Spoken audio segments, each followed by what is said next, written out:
Hi, everyone, and welcome to a new episode of Plant Powered Business Strategies to Grow Your Positive Impact. I'm Brianna, and I'm joined here with my friend Johanna. Hello. And today we even have a special guest in Dr. Angela Crawford. She is a psychologist, a vegan educator, now author of The Vegan Transformation, A Journey to Heal Yourself and the World.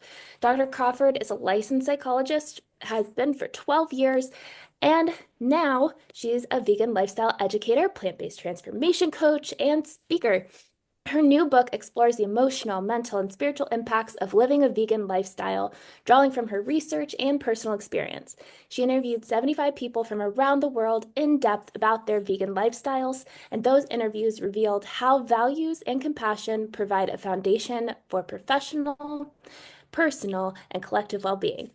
She is passionate about the power of personal transformation to create a more fulfilling, healthy, and purposeful life in a kinder and more sustainable world. We're really looking forward to hearing about her journey, what themes she's seen through talking to all these people about their journeys, and how her values continue to shape her work and her mission today. Hi, Angela, and welcome to Plant Powered Business. We're so excited to have you here. I'm really honored to be here. Thank you. Yeah, absolutely. Diving right in, one of our favorite questions to ask vegan entrepreneurs when we have them on the show is, how did you become vegan? I love sharing that story. I wish it had happened a lot sooner. And actually, when you mentioned about me being a psychologist, I've now been a psychologist for, gosh, it's going on 27 years, but 25 years of that I was a psychotherapist. So my vegetarian and vegan journey goes back to, I guess, first becoming vegetarian, which was in 2000, late 2006, early 2007.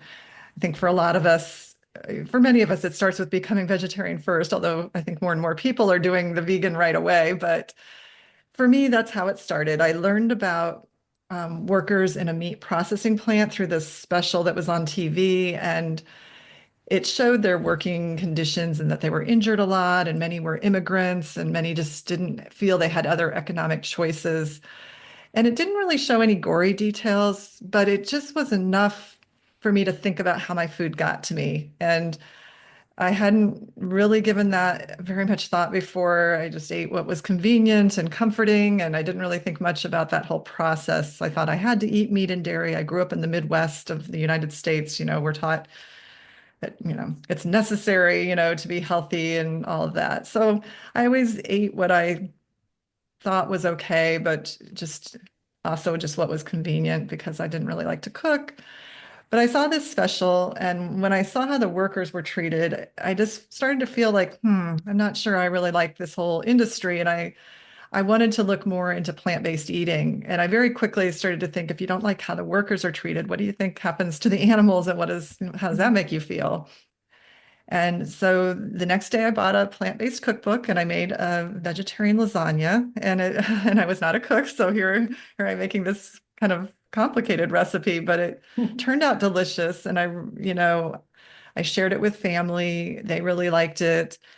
And it got me curious to go on this journey of first just discovering plant-based cooking and eating and the many just found this whole world of food opened up to me because suddenly I became interested in cooking. Suddenly I was curious about these new ingredients and the colorful foods.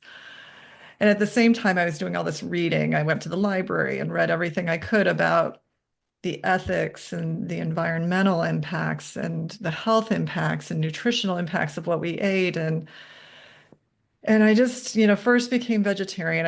Once I made some emotional connection with the meat industry and what happened, I just no longer wanted to eat meat anymore. I just knew it just didn't feel right to me. And it took a little longer to get to the whole vegan thing. It took several years actually. I sort of intellectually understood that the dairy and egg industries were no better, and in fact were in some ways worse, but I don't know. I didn't make the emotional connection right away. And so that came later in early 2019. Finally, I was ready to just explore that, face that, and make this whole transition so that I could really be aligned with my values. And And so I read more and watched more documentaries and, and just finally made that commitment. And the interesting thing about when I made the commitment to be fully vegan, to look at all aspects of my lifestyle and to try my best to not have anything that came from an animal or animal product, it opened up a transformation in me that I think feeling more free, more authentic, more aligned with my purpose, more aligned with my spiritual parts of me. All of that just opened up a lot for me. And as I started to have changes in my life, I met a lot of other vegans who shared similar changes, which then led to me doing research and sort of shifting professionally in what I was doing. So, Cool.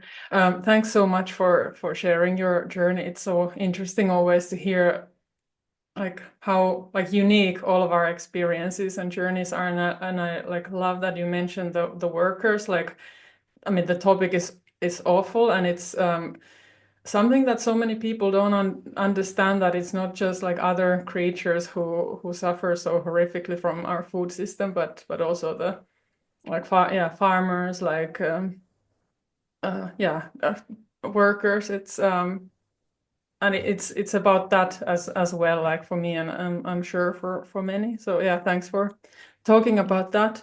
And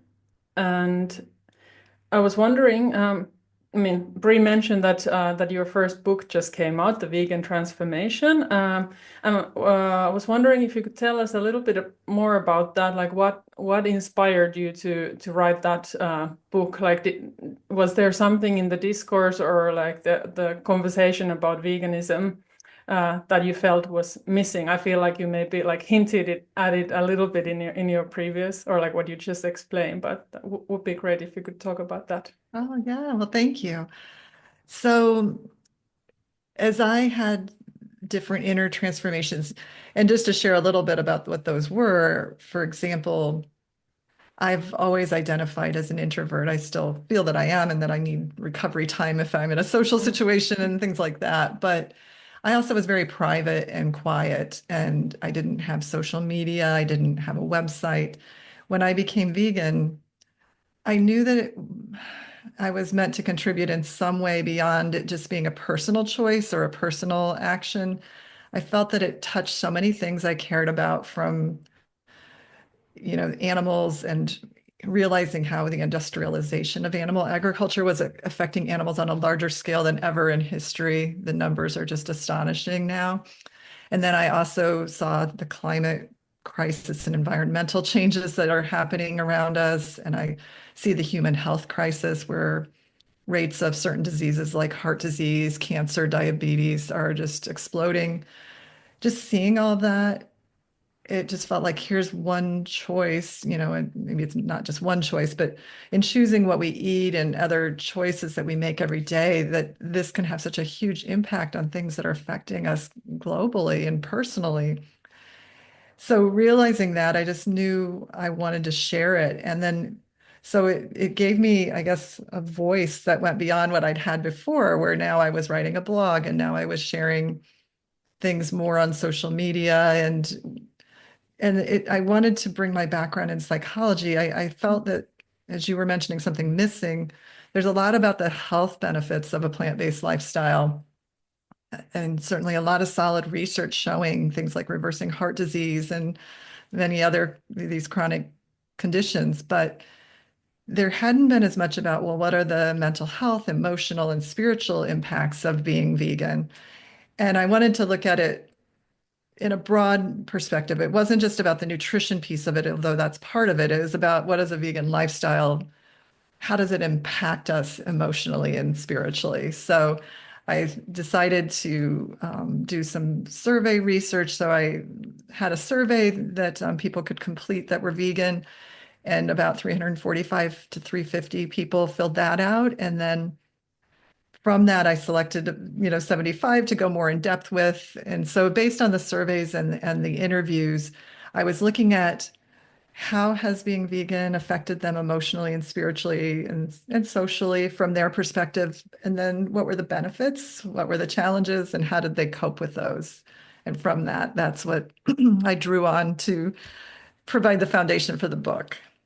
Amazing. Thank you for sharing. And that was actually something that I was really interested in. So I might deviate from our planned questions just for a second to dive in a little deeper here because you brought it up about the emotional and mental benefits about this journey that you've been on and that these people that you've spoken to have been on. What were some of the things that came up in your research that you noticed that this lifestyle can really benefit us as people? Yeah. Yeah, I mean, sometimes we're aware, those of us who are vegan, that there are challenges because we're vegan in a not yet vegan world. So certainly there can be social challenges that we're eating differently and having to handle social situations. And sometimes it's emotionally distressing when we learn what happens to animals. So there are those aspects. And so I was aware of work like Dr. Melanie Joy's work and who wrote Why We Love Dogs, Eat Pigs, and Wear Cows. And I was aware of Claire Mann, who has done research with what she calls dystopia, the anguish of being vegan in a non-vegan world. And so those things are very true. And yet at the same time that there can be challenges, what I was finding personally, and then in talking to others, and then in the research, was that in spite of those challenges, there is something deeply peaceful and fulfilling to live aligned with your values, particularly these values of including animals in our circle of compassion, all animals. So, what I found as I did the surveys and interviews were there were 7 themes that came through that are shared in the book. And they relate to things like, first of all, the peace that comes with, as I just mentioned, aligning with your values. We don't always think of values as that exciting of a thing to talk about, but yet when we're not at peace or we're upset or something's bothering us, many times there can be a values misalignment in some way that's playing a role in why that is. And we don't always take a look at what that is, like what's the value that's maybe being stepped on or compromised right now. But our values play a big role in guiding us towards what matters to us and helping us feel like we're living a life that's really true to ourselves. So the values alignment, the majority of the people I interviewed and surveyed said that that was a major benefit of becoming vegan. I didn't even know I wasn't in alignment, but now that I know what I know, there's this peace of mind and truly aligning with my values. And I think that was the foundation for the other changes that came with it, things like authentic fulfillment and a sense of purpose, a deeper sense of, for some, spirituality, and or a sense of like I'm connected with all of life in a way I hadn't realized before. So those were some of the changes that people reported. That's amazing. I feel like it also ties in really well to the pivot that people make professionally, even. Like you mentioned, you Yes. had a very established career as a psychologist and a Yes. psychotherapist. Similarly, I was a practicing attorney before I became a writer, right? Yes. And really embrace Yes. those creative aspects similar to you. This creative energy came out of you. So I'm curious if you could tell us about that transition and that pivot professionally too, and how that kind of fits into this Yeah, conversation.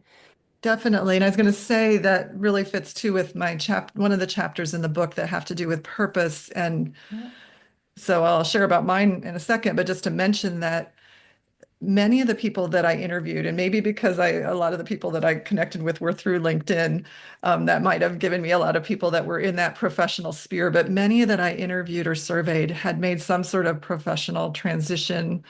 Sometimes it was more volunteer, but a lot of them had businesses or had shifted into coaching or different business consulting, all kinds of things, but working with vegan issues of some sort. So yes, it is a common thing. And I share several examples of people doing that in my book. That really struck me. It's just how many people felt like once they connected with this meaningful change in their life that could affect so many things, they wanted to share it in some way. And so it became part of their business. So I guess sort of like what you guys are, as you guys are doing here.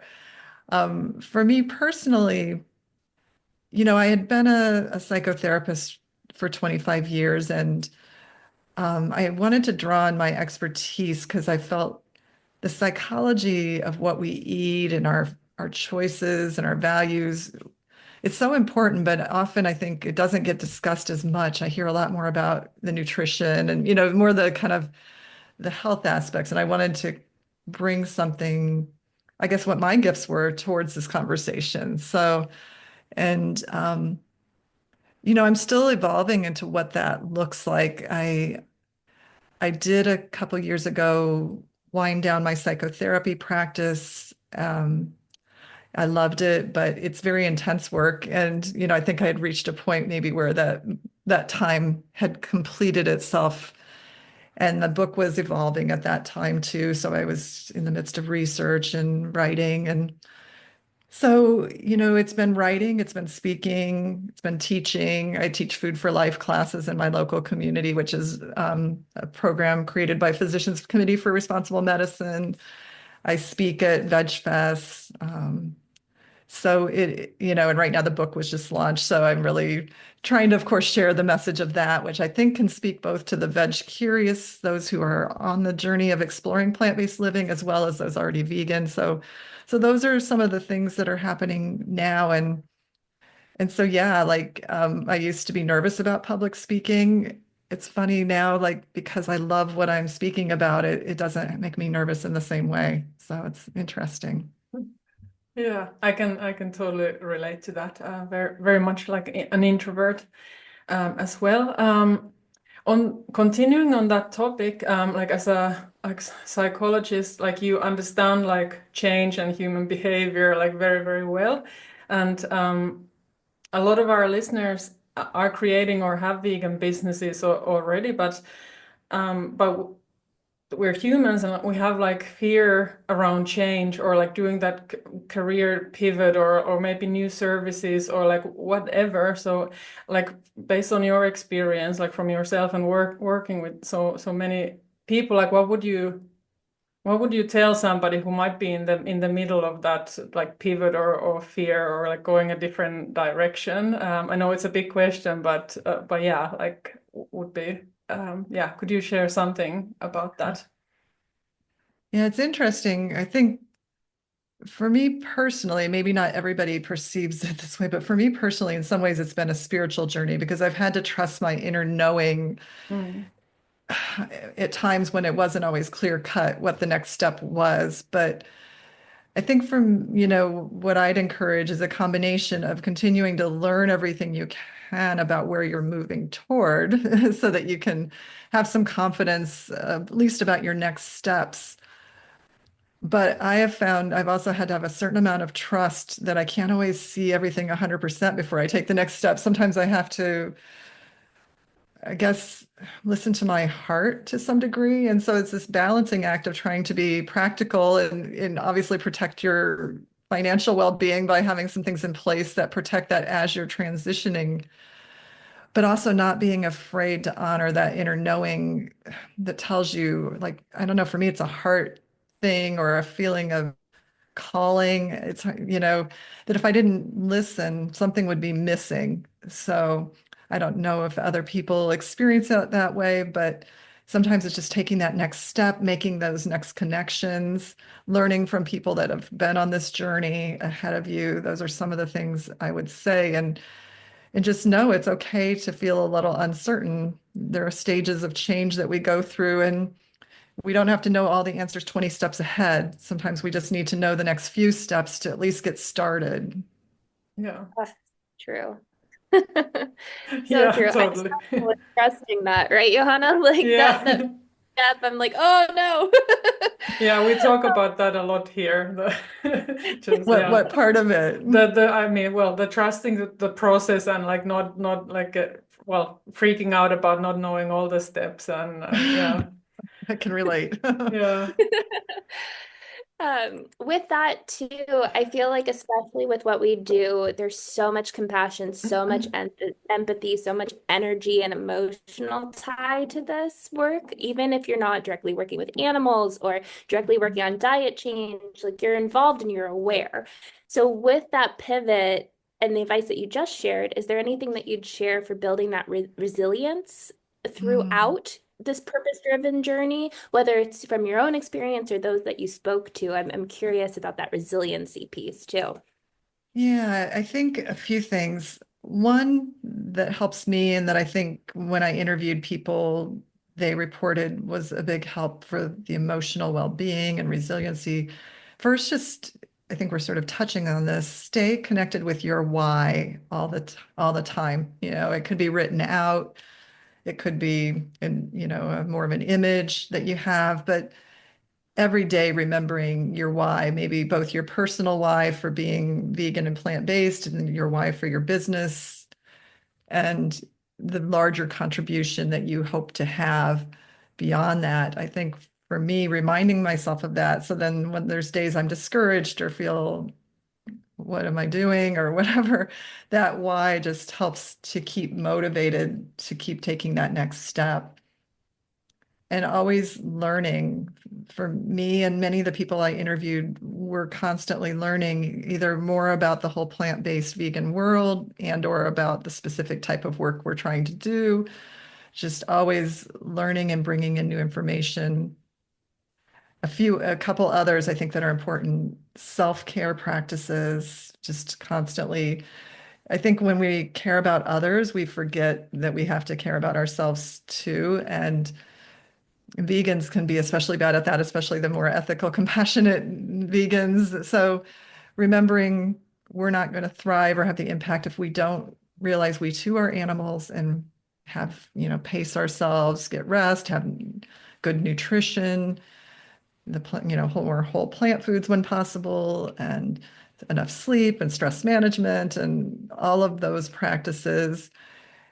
And then support would be, I think, the next thing that I think of here is having a good support system, things like this, other vegans in general and vegan businesses, things like Vegan Business Tribe, just we need that support because since we are a minority lifestyle still, you can get discouraged. And then, of course, being a business owner or entrepreneur, that can be isolating too. So I think the support piece can't be overlooked. So those are some of the things I would say. Yeah, thanks for sharing again. And I just want to say I love the reminder that we're animals too. Like we we have these like very sometimes very basic needs, or at least talking about myself that I forget, like just like rest, or that we're not getting enough rest, or like good nutrition, like exercise, like to be able to like do what you want to do, whether it's for yourself or your loved ones or the mission, and of course it's a lot about the mission, and it's like it's not selfish, it's really you need to take care of yourself so that you can help others and like support the mission. So yeah, I'm wondering about I don't know if you think a lot about success, but like I've been thinking about it a lot, especially like in the like business context, like and also like what does success look like for like our like joint mission. And I was wondering if you have what your thoughts are around that, like what does success mean for you these days, like, or has it changed since like throughout writing this book or talking to people or your own like pivot in your career? Mm. Yeah. Well, I can understand how success could really differ for different people. That Yeah. obviously, sometimes it'd be about the numbers you see in your business and different things like that. But for me personally, I I guess success for me right now, and maybe this is more so because I'm still defining what this next phase looks like, but it's about showing up for what is the right next step as fully as possible. It's about trying to be present. It's about like present in my body, present in the moment. It's about showing up in the best way possible, authentically in a connected way to whatever it is, whether it's, an interview like this, whether it's um, writing that social media post to share about my book, whether it's I just recently did a presentation for Food for Life that's going to be part of their training for the new class of Food for Life instructors. So showing up for that presentation as fully as I could to bring the best. So it's just, I think for me, showing up. I mean, it's great when I get good feedback. That always makes me feel more successful too. I love that, but trying not to be overly attached to that, but just did I show up as fully as I could and bring or deliver what I'm here to deliver? And hopefully that'll also translate into, I guess, continued clarity.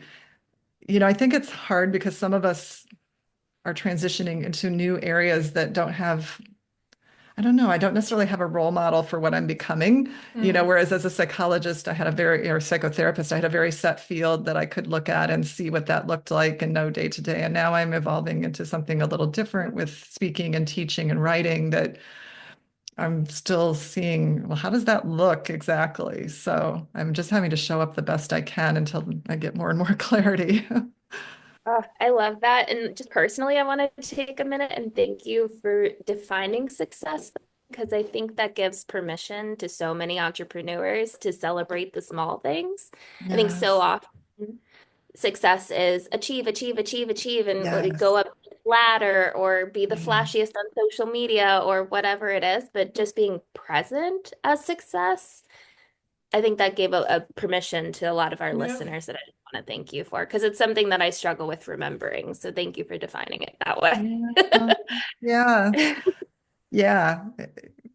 Yeah. Can you look back at the end of the day and know that at least you showed up the best you could for what, was present for you or that you needed to complete? And yeah, over time you can look at the numbers and things like that. But if I'm looking at those every day, like I get depressed or discouraged because you don't always Right, see that immediate exactly. Yep. reinforcement. Yes, got to give it time to develop and just show up how you can. Yeah. Yeah. Um, I mean, similarly, I think one way Johanna and I are celebrating success is with this podcast. We were very introverted before we started this, and so coming to the movement, using our voice in this way, has been a success for us. And similarly, in the journey that you share in your book and what you've shared so far today, it feels like veganism gave you a way to share your voice. And Mhm. so I'm curious if you have advice for people. This is something we talk a lot about on the podcast of standing in that boldness, like really sharing their point of view because their opinion matters. And if there's any advice that you would give yourself maybe a few years ago, maybe even just yesterday about showing up like and right and letting yourself be seen. Yeah. Yeah, that's a great one. I think our personalities and our gifts are different. And so first, I'd give myself permission, and hopefully others will, be able to relate to this. Give myself permission to share the message in the way that resonates for me and my personality and my gifts. Because, okay, I'm a psychologist and I'm an empath. There's some forms of vegan advocacy that I would be no good at because it just would overwhelm me emotionally and I wouldn't be able to show up for it. I'm also not a good adversarial type. That's just not my personality. I'm about inviting people in and sharing in a way that I hope will inspire their curiosity and openness. So, and that fits with obviously my profession. I couldn't show up in psychotherapy, I can confront people a little bit, but only in a way that is still relational, where they feel that I'm on their side 100%. So I guess I bring that to how I share it. And so sometimes I think a lot of us, and myself included, can compare ourselves to others and think, oh, this person does this way. I should be like them. I should be able to say it the way they do. I should be really tough like they are. And that's just not me. So I think people would see right through it that like, who is she trying to be? I don't know. It just wouldn't work. So my style, I guess I've come to peace with like, what is my style? What is my approach? And doing the best I can with that. So that for me, that looks like the book. Because for me, I put a lot of research into it. Not only did I interview the vegans that I interviewed and do the surveys, I also put tons of references in the back that support the different points that I'm making. I went to a lot of study and research so that I could share it with people in a way that it's authentic and true and grounded and it's research based. And so I try to share through that, through my writing and research. I try to share through inviting family members for a good vegan meal. And so the ones that are not vegan can see that it's really good, and then teaching the food for life classes. It's a way to invite people in that this is good for them as well as for other things they care about. So, so I think it's just, coming back to doing it in a way that feels aligned for me. I sometimes feel bad that I'm not more, I don't know. I don't know if assertive is the right word, but even more assertive than I am, but I also try to come to peace with being who I am and doing it my own way. Well, that is so valuable. Like, I really want to thank you for saying that. I feel like makes me feel very seen. Like I've struggled with very similar things, and for like everybody listening, I think it's so re important to remind yourself every now and then that like we're all needed in this. Like we're like trying to change entire like societies, economies, like worldviews, and like there really is space for all types of people, and not everybody wants to hear from the super like outspoken extrovert like who takes so much space, but somebody wants, and like yeah, us introverts are needed, and yeah, it's so like for me it's such a important message. So thanks for sharing that. And on that, because that's a lot about communication. Well, like we're both copywriters, Brie and me, so which is also all about words and communication. So yeah, we all have our like different styles, but like from a like psychology perspective, or just like however this question lands for you, what would you say about like how should we communicate our message, or like are there, so that like we invite people, like you say, and inspire people instead of alienate? Because I definitely in the animal rights movement, like that's my background. There's been a lot of the alienation going on, like back in the day. I think we've learned something, but yeah, what would you say about that, or what are your Yeah, thoughts? that's a really good question. I feel that, so first we can certainly start with our own style and gifts. So first, just being at peace that we're going to have a lot of different ways that we each share the message in terms of how we do it, where we do it. But beyond drawing on our gifts and our passions, I would say there are some basics to communication that are important to consider, because it is true that yes, there can be some very dramatic campaigns for animals that can sometimes get people's attention, and there's nothing wrong with those. Those sometimes are needed. But when we're communicating day to day with our friends, family, other contacts, shaming, judging, attacking rarely works. It just, any of us can think about a time that maybe for some other reason someone might have attacked or judged us, whether it be for religious or political or other reason. How often are we going to say, "Oh yeah, I think I'll just do exactly what you say," if we feel attacked? Even if they had an excellent point, if we feel shamed or attacked or held in some kind of like they're being contemptuous towards us or morally superior towards us, we're going to shut down. It's just human nature. We have a nervous system that, when we feel threat, and emotional threats count, they can impact us a lot.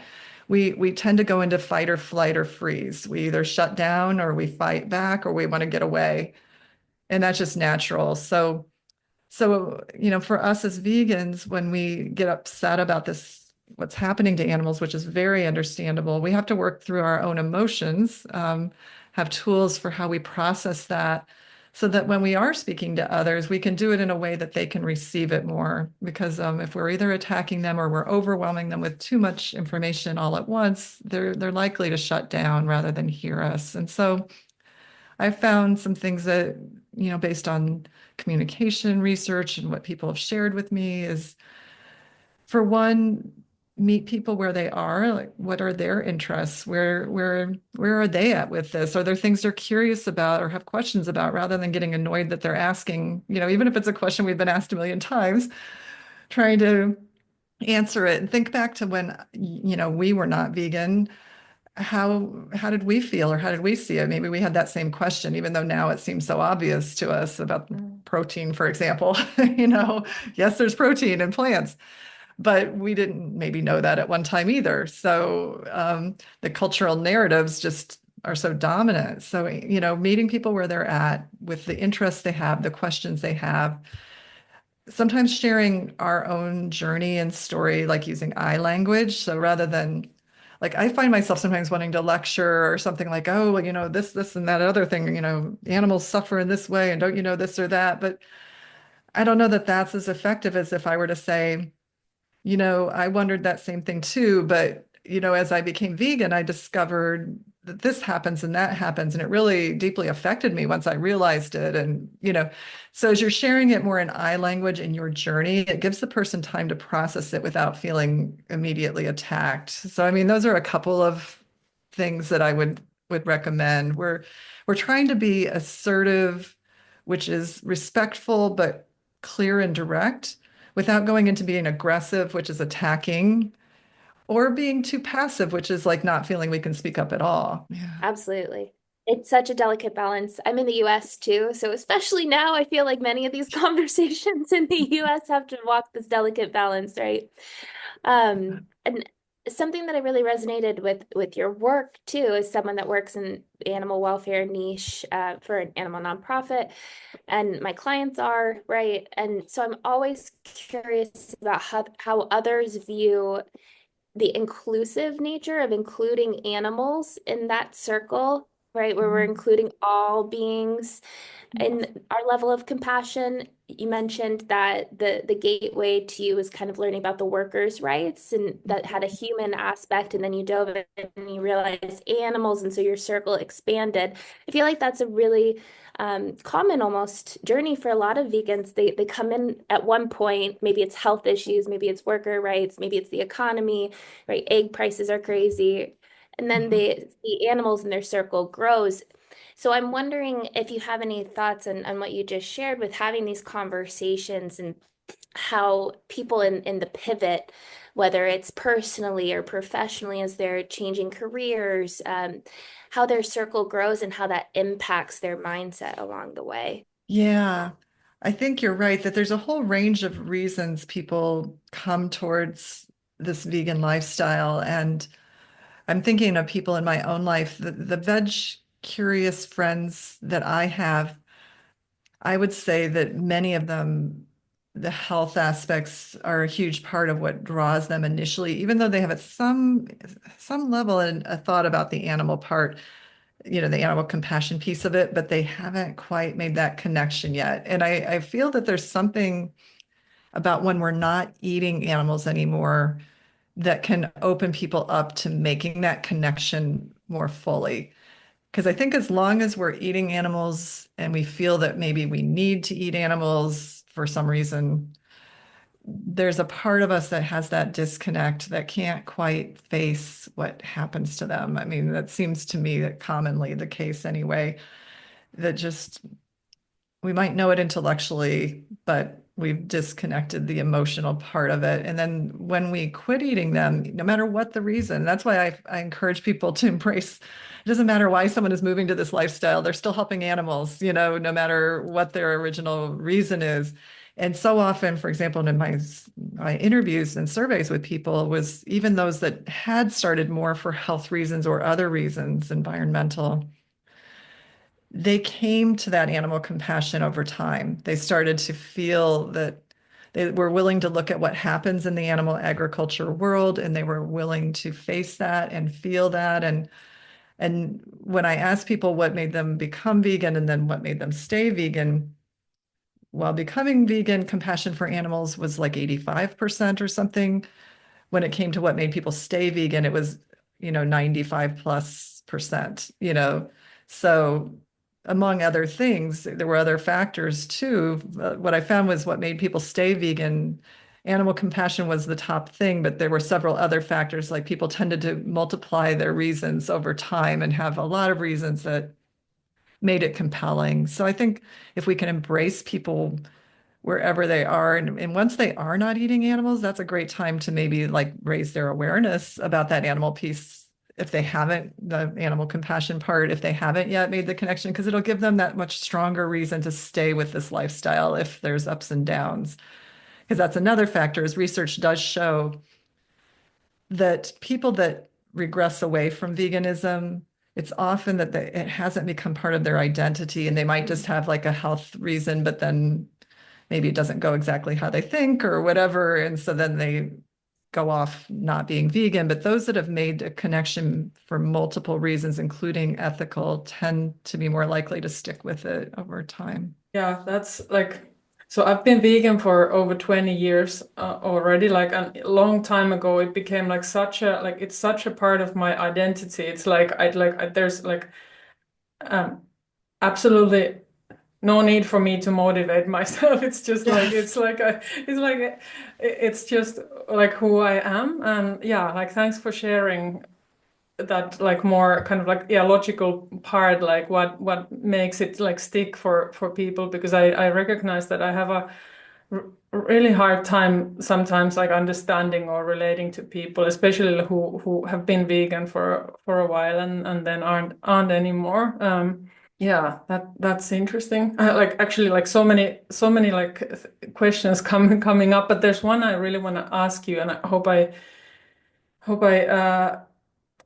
can like phrase it in a way that makes sense. So I've been thinking about like leadership and self-leadership, and it also came up in your book, and like so there's like this there's this part of me, and I probably like our listeners and like Bree also like relates to this, and that we're leaders, like we're actually like leading a movement and like create like actively creating a whole different kind of a world. And but then there's a part of me that understands that or sees it, but then there's this other part of me that's also like, well, like who am I to do this? And it can also be kind of tied to like power over other people, like I don't know, in politics, and that's not like a nice vibe.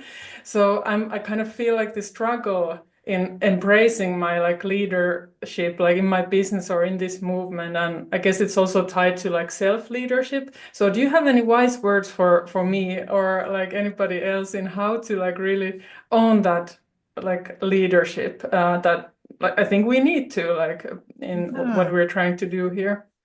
I I hope that love how makes sense. you, yeah, no, I love that. I mean, I think it can be complex, but a couple things that came to mind as you were speaking. One is I'm not sure if you or any of your listeners have read Dr. Melanie Joy's most recent book, which is How to End Injustice Everywhere, which she draws on her previous work through Why We Love Dogs, Eat Pigs, and Wear Cows, but looks at injustice on a broader scale, of which animal issues are one part of that.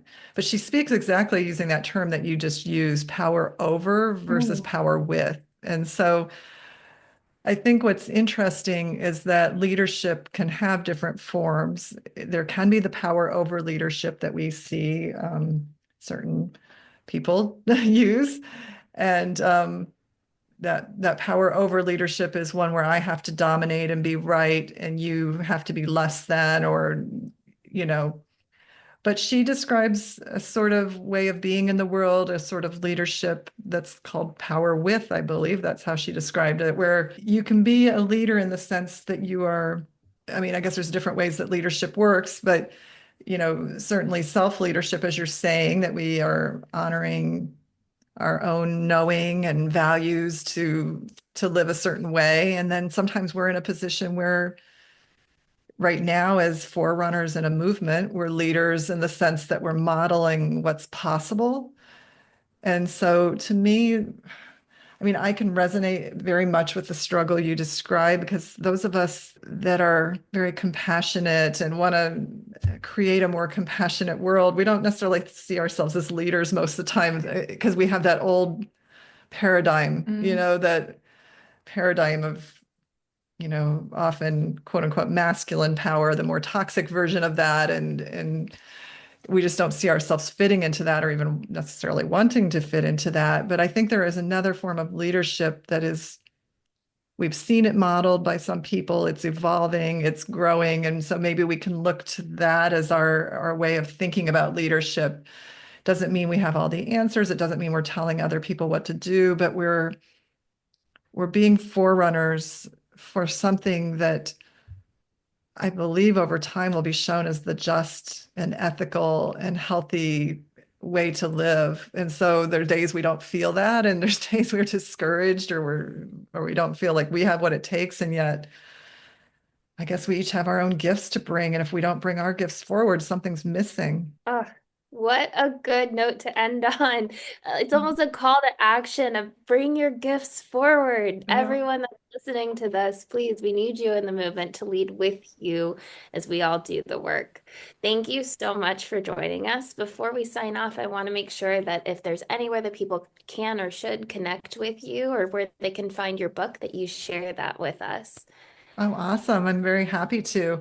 Probably the easiest way is to go to my website, which is angelacrawfordphd.com. And on the website, among other things, I have a contact tab, which has my social media links on there. And then I have a book page, which has information about the Vegan Transformation book and also where people could order it. It lists several booksellers, which all the major ones are carrying it. I was really excited today when I popped onto Amazon. It said it was the #1 new release in animal rights. So I'm like, I have to be excited when we Yay. talk about numbers. That's my number. It may not be there tomorrow, but it's Congratulations. there today. Wow, that's huge. Yeah. Wow. Celebrate that. We're cheering Yeah. for you. That's amazing Oh, news. yay. Well, thank you so much for joining us. I know we could keep talking forever. This was a great conversation. Really appreciate you taking the time. Thank you for having me. I enjoyed it too. The time flew by. Yeah, It totally. did. It did. All right. Cool. See you And all next thank, month with a yeah, new see you next month. episode. Bye. Bye.